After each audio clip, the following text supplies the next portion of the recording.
I had a patient that I was just seeing as the medical student before anyone else saw them, and I went in the room and the patient was crying her eyes out because she had been told that she had cancer, and it turned out that she had fibroids in her uterus, which is a tumor, but the way it was explained to her, she thought she was going to die.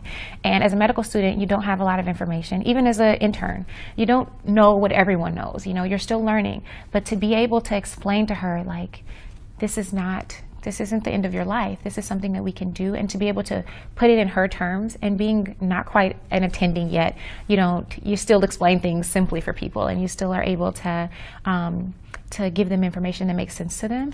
And she just, she was so grateful to understand that, like, this isn't it for me. I just didn't understand. It was just a lack of communication. I take that with me all the time, because the further we get in this process, you start to lose some of that naivete, or being a medical student, or being, a patient.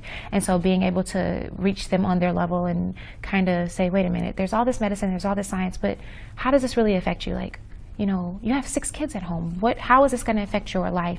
And to be able to put them at ease that they can still continue to live their lives, and this isn't the end, and they can, continue to be them, and to see their faces, it's amazing. So I always take that with me, and I always think about that when I find myself rambling into medical jargon or whatever. I find myself saying, okay, wait a minute. What if you were the patient? What if you're talking to your mom? What if you're talking to your sister? How would you want it explained to you? And that's what I think about when I'm talking to patients, and that's the thing that I take with me.